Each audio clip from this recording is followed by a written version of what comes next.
মা কামাখ্যা ধামত এতিয়া উখল মাখল পৰিৱেশ।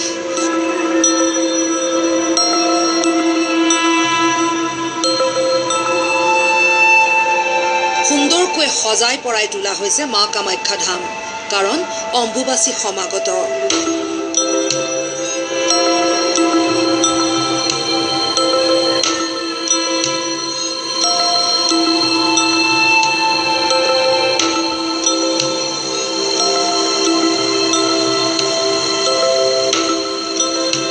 পৃথিৱীৰ বিভিন্ন প্ৰান্তৰ ভক্তই ইতিমধ্যেই ভিৰ কৰিছেহি মা কামাখ্যা ধামত।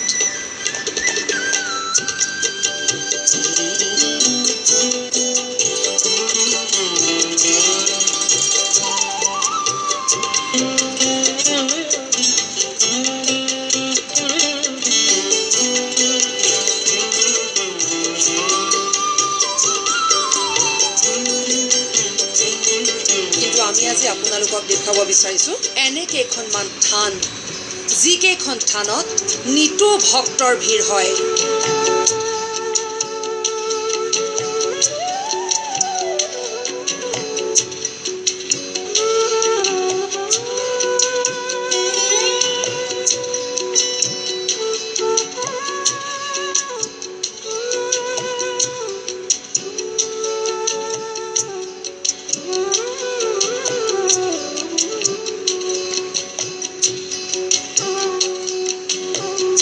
বছৰীয়া আহোম ৰাজত্বৰ ইতিহাসৰ স্বাক্ষৰ বহন কৰিয়েই হওক বা যিকেইখন থান আমি দেখুৱাম, পৌৰাণিক কিছু আখ্যানো জড়িত হৈ আছে।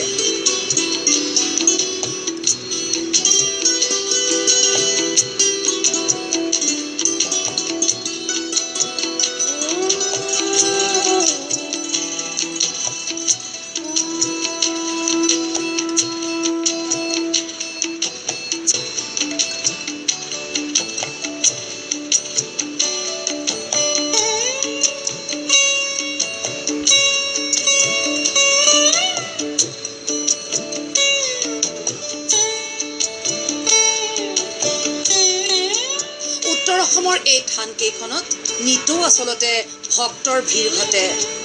ভগৱন্তক নিতৌ পূজা অৰ্চনা কৰাৰ সুব্যৱস্থা তাত আছে, অলৌকিকতা আছে, বহু এনে লোকবিশ্বাস আছে, আৰু এইসমূহ সাৰোগত কৰিয়েই নিতৌ আচলতে ভক্তই ভিৰ কৰেগৈ এই থান কেইখনত।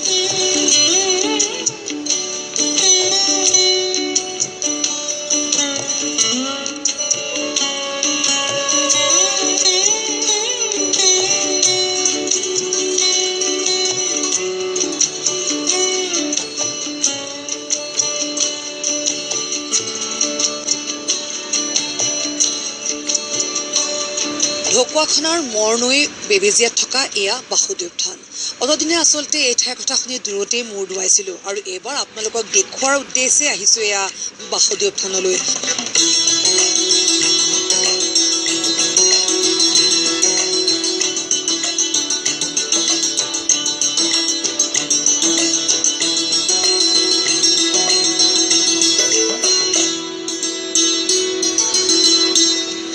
বাসুদেৱ থান দৰাচলতে স্বৰ্গদেউ জয়ধ্বজ সিংহৰ সপোনৰ ফল।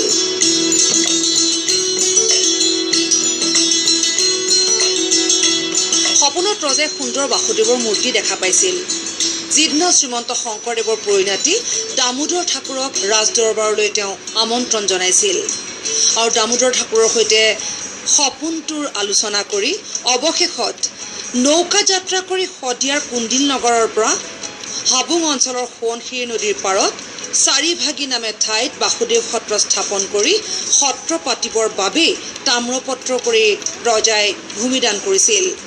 আৰু পৰৱৰ্তী পৰ্যায়ত জয়ধ্বজ সিংহই মহাপুৰুষীয়া ধৰ্মৰ প্ৰতি আকৃষ্ট হৈয়ে দামোদৰ ঠাকুৰকে সকলো দায়িত্ব অৰ্পণ কৰিছিল, আৰু শ্ৰীমন্ত শংকৰদেৱৰ পৰিণাতি দামোদৰ ঠাকুৰেই শ্ৰী শ্ৰী বাসুদেৱ থান নৰৱা সত্ৰ প্ৰতিষ্ঠা কৰিছিল।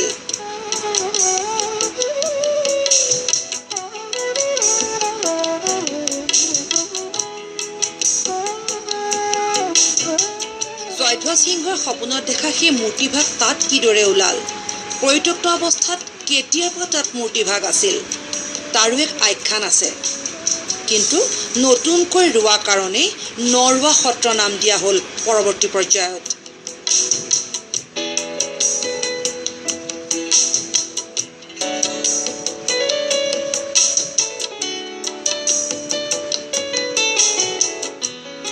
নৰৱা সত্ৰ অৰ্থাৎ বাসুদেৱ থান স্থাপন হৈছিল 1656 খ্ৰীষ্টাব্দত। ইয়াত যিসকল আচলতে সত্ৰৰ সকলো পৰম্পৰা বৰ্তাই ৰখা হৈছে আৰু বিশেষভাৱে যি সত্ৰীয়া পৰম্পৰা সেই পৰম্পৰা ইয়াত অটুট ৰাখিছে সকলোৱে। অকণমান সত্ৰখনৰ বিষয়ে মোক কওকচোন, সত্ৰীয়া পৰম্পৰা যদি বুলি সোধোঁ, চৌধ প্ৰসংগৰ ব্যৱস্থা ইয়াত আছে নাই, কি আছে? আমাৰ সত্ৰীয়া পৰম্পৰা হিচাপে সত্ৰৰ যিখিনি ৰীতি নীতি সকলোখিনি ইয়াত বৰ্তাই ৰখা হৈছে। দিনটোত 14 প্ৰসংগ হয়, ভাদমহীয়া প্ৰকৃততে 14 প্ৰসংগ হয় আৰু আমাৰ দৈনিক প্ৰসংগ নাম প্ৰসংগ 12 মাহে হৈ থাকে। এই সত্ৰ হিচাপে স্থাপিত, নৰৱা সত্ৰ হিচাপে স্থাপিত হৈছে 1656 খ্ৰীষ্টাব্দত স্বৰ্গদেউ ৰাজেশ্বৰ সিংহৰ দিনত, শংকৰদেৱৰ পৰিণাতি দামোদৰ আতাৰ দিনতে। আমাৰ শ্ৰী শ্ৰী বাসুদেৱ স্থান নৰৱা সত্ৰ এই দুই ভাগ অনুষ্ঠান হোৱাৰ এটা তথ্য আছে।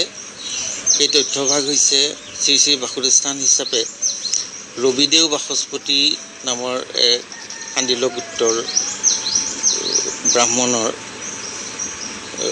সৈজনত বাসুদেৱ স্থান হিচাপে আছিল আৰু তেখেতে দামোদৰ আতাৰ ওচৰত শৰণ লৈ সম্পূৰ্ণ তিলকুসহ নৰৱা সত্ৰক উৎসৰ্গা কৰাৰ কাৰণে বাসুদেৱ স্থান নৰৱা সত্ৰ হিচাপে পৰিগণিত হৈছিল। পোনতে মানে সত্ৰখনেই সত্ৰ হিচাপে প্ৰতিষ্ঠা লাভ কৰিছিল। পোনতে বাসুদেৱ স্থান হিচাপে আছিল। আপোনাৰ সেইটো চুতীয়া ৰজাৰ দিনৰ পৰাই আছিল।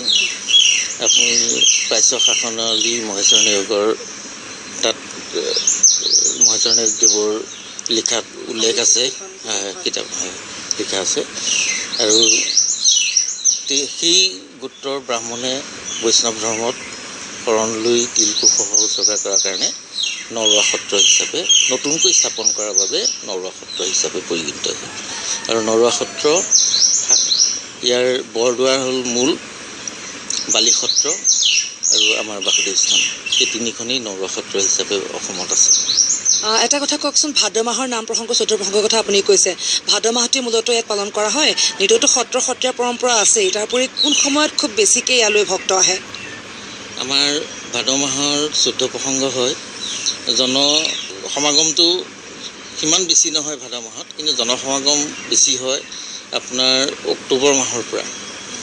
পূজাৰ পিছৰ পৰাই যথেষ্টখিনি হয়, যিহেতু ৰাস হৈ যায়, ৰাস যাত্ৰা পালন কৰা হয় আমাৰ সত্ৰত।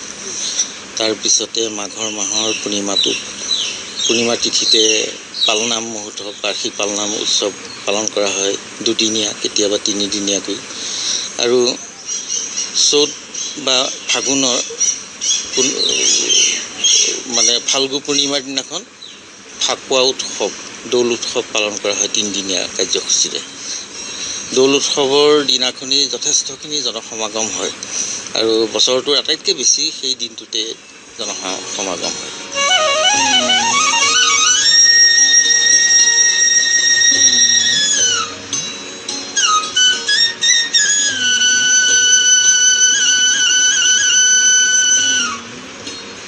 আৰু বাসুদেৱ থানৰ এই বিগ্ৰহক লৈ নিতৌ পূজা অৰ্চনা ইয়াত চলি আছে। নিতৌ ভক্তই ভিৰ কৰেহি আশীষ বিচাৰি এই বিগ্ৰহৰ।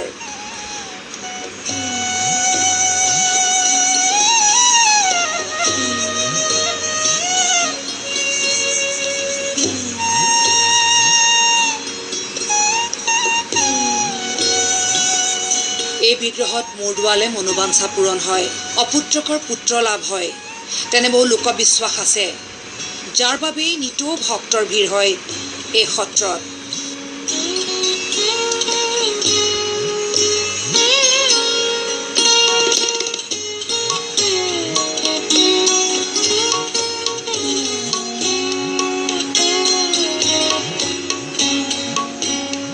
সকলো সত্ৰীয়া পৰম্পৰা অটুট ৰাখিছে। নিতৌ 14 প্ৰসংগ হয় নৰৱা সত্ৰত। কিন্তু বাসুদেৱ থানৰ এই বিগ্ৰহ স্থাপনৰ আঁৰতো এক সপোনেই আছে। বিগ্ৰহ বা কিদৰে স্থাপন কৰা হ'ব সেয়াও এক সপোনতেই দেখা গৈছিল।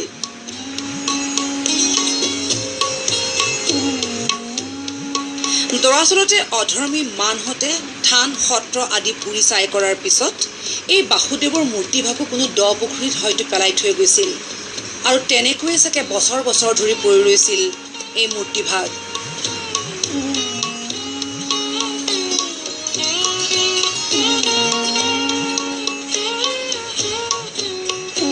স্বৰ্গদেউ জয়ধ্বজ সিংহৰ সময়ছোৱা আছিল 1648 পৰা 1663। শদিয়াৰ পৰা সোৱণশিৰিৰ পাৰ পাইছিল এই মূৰ্তিভাগ বিচাৰিয়ে। সত্ৰৰ উত্তৰ দিশে থকা ধনখনা পুখুৰীত আহোম ৰজাৰ দিনত খান্দোতে এটেকেলি ধন পাইছিল আৰু তাতেই বিচাৰি পাইছিল এই বিগ্ৰহটো। ৰাইজ তথা ভকত বৈষ্ণৱ মিলি বিগ্ৰহটো পাৰলৈ উঠাই মাহ হালধিৰে নোৱাই সত্ৰলৈ অনা হৈছিল।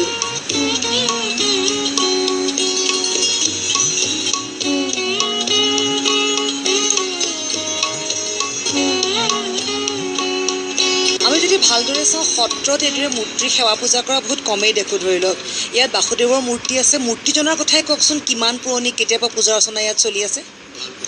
বাসুদেৱৰ মূৰ্তি মহাপুৰুষ মাধৱদেৱে ঘোষাত লিখিছে নহয়, বোলে বাসুদেৱ বাসুদেৱ দেৱ বাসুদেৱ বুলিয়া সোমৰে যিটো জনে জানা যমৰজা সিটো পুৰুষৰ লিখনৰ মাৰ্জনা কৰে। এই পবিত্ৰ আৰু প্ৰসিদ্ধ বাসুদেৱ, য'ত মহাভাৰতত বাসুদেৱ বুলি যে আছে সেই বাসুদেৱ। ইয়াৰ আখ্যান কেইবাটাও আছে। মই যিটো আমাৰ চৰিত পুথিত যিটো পাইছোঁ সেইটোকে মই ক'ব বিচাৰিছোঁ আপোনাক। ইয়াৰ মূলতে হ'ল যেতিয়া দ্বাৰকৰ পৰা ভাত ব্ৰাহ্মণে কুলনীল নগৰীত ভীষ্মক ৰজাৰ আগত যেতিয়া কন্যা ৰুক্মিণী আগত যেতিয়া কৃষ্ণৰ বৰ্ণ যেতিয়া দি আছিল, তেতিয়া ৰুক্মিণী আকুলিত হ'ল কৃষ্ণক পাব। তেতিয়া তেওঁ যেনেদৰে ভাত ব্ৰাহ্মণে নিৰ্ণয় কৰিছিলে সেই নিৰ্ণয় মতে এভাগ ৬৫ শিলাৰ মূৰ্তি গঢ়ালে আৰু দিনে নিশাই সেই মূৰ্তিৰ ওচৰত ৰুক্মিণীয়ে পূজা সেৱা কৰিব লাগে।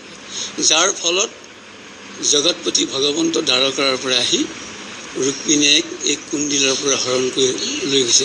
ৰুক্মিণীৰ নাটক গুৰুজনে সেইবিলাক অংকিত কৰিছে ভালকৈ।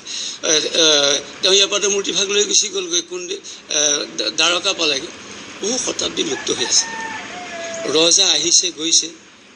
আহোমৰ শাসনৰ ৬০০ বছৰীয়া শাসনত জয়ধ্বজ ৰজাৰ পবিত্ৰ আছিল, সকলোৱে জানেই।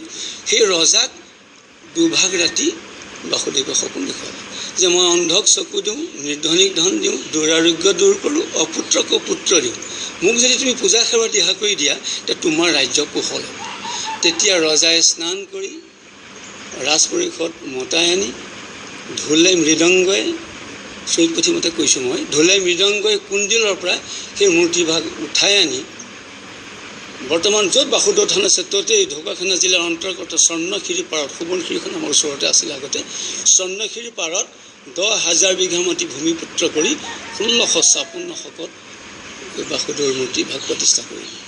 সেই 1656 শকতে মহাপুৰুষ শ্ৰীমন্ত শংকৰদেৱৰ নাতি দামোদৰ আতা ৰজাই ৰূপে গুণে মুগ্ধ হৈ, পৰিণাতি ৰূপে গুণে মুগ্ধ হৈ য'ত বাসুদেৱ থান আছে ত'তেই 10,000 বিঘা মাটি ভূমিপুত্ৰ কৰি নতুনকৈ এখন সত্ৰ পাতি দিলে।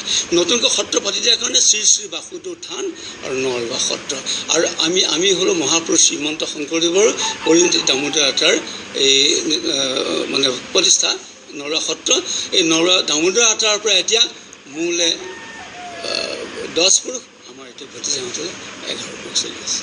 বাসুদেৱ থানৰ ঐতিহ্য আমি উল্লেখ কৰিছোঁ যে ইয়াৰ পূৰ্বে আচলতে বহুবাৰ আমি দূৰতেই ঢকুৱাখানাত বাসুদেৱ থানৰ নাম শুনি মূৰ দোৱাইছিলোঁ। আৰু আজি আপোনালোকক এই পৰিৱেশ দেখুওৱাৰ উদ্দেশ্যে ইয়ালৈ আহিছোঁ। আৰু ইয়াত বাসুদেৱৰ যি মূৰ্তি, সেই মূৰ্তিও কিন্তু কিমান পুৰণি আছিল তাৰ ঠিক এটা সময় নিৰূপণ কৰিব নোৱাৰি, যদিও 1932 চনত ইয়াত এই মূৰ্তি প্ৰতিষ্ঠা কৰা হৈছিল। আৰু সেই এতিয়া বৰ্তমান দেখা যিজনা মূৰ্তি, সেইজনা মূৰ্তিৰে পূজা অৰ্চনা চলি আছে।